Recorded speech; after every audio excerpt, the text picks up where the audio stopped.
Music is as much a part of the atmosphere in the Caribbean as the warm sun and ocean breezes. Festive and easy to dance to, the Caribbean beat is recognized around the world. Of course, there are as many different styles of music here as there are islands. Travel to Puerto Rico, for example, and you'll hear the heavy rhythm of the bomba drums.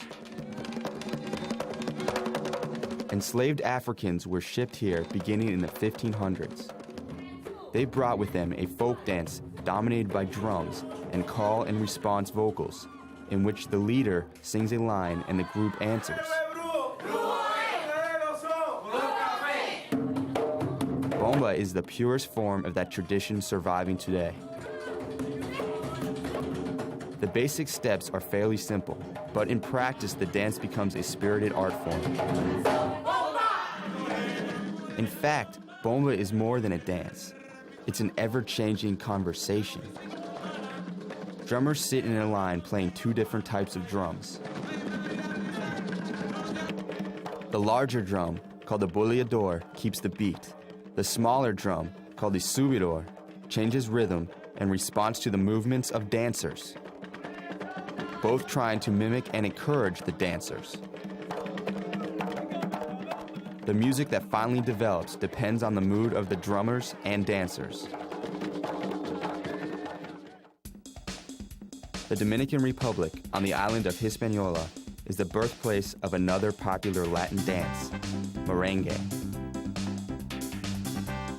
Once considered music of the common people, merengue has become a vital part of the Dominican Republic's cultural identity.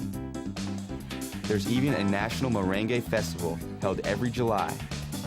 More than 10 days of singing and dancing in the streets. The festival draws people from around the world, including the well-known merengue singer, Sergio Vargas, who grew up here. Like almost all modern Caribbean music, merengue combines elements from both African and Western traditions. I guess that mixture of things, is what makes the merengue. It's basically an African rhythm, but then it has the melody and the music from Spanish songs.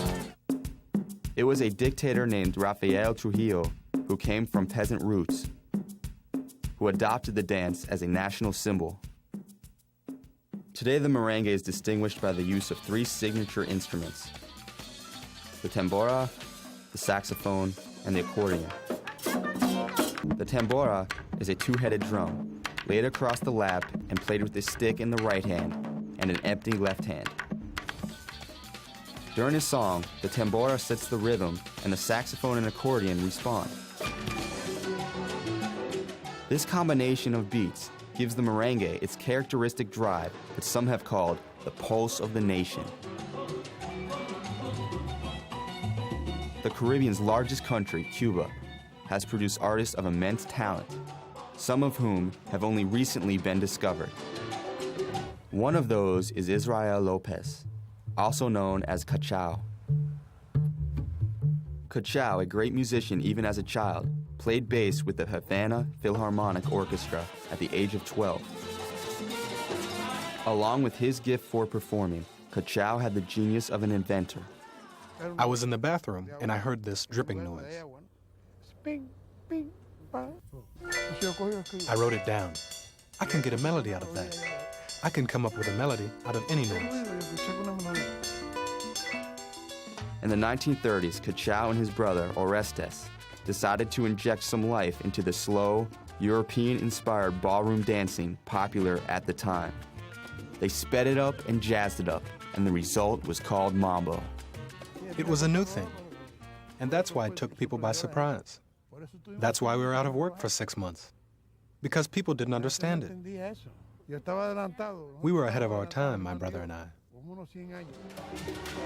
By the 1940s and 50s, mambo had become a sensation. The upbeat rhythms and dance steps made it popular around the world. Like American jazz, mambo relies heavily on improvisation, making it up as you go along. While often played by an orchestra, the main instruments are usually the flute and the piano. One of the musical styles most often identified with the Caribbean today is calypso.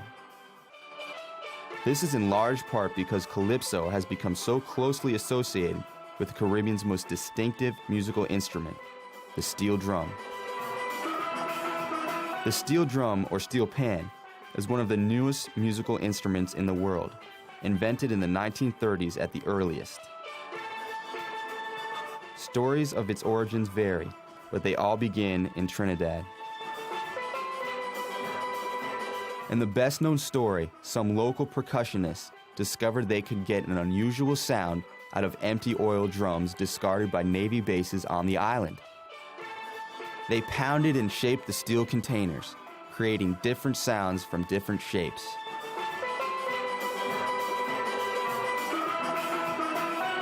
Steel drums, with their distinct sound, have become a symbol for not only Trinidad, but also for the rest of the Caribbean.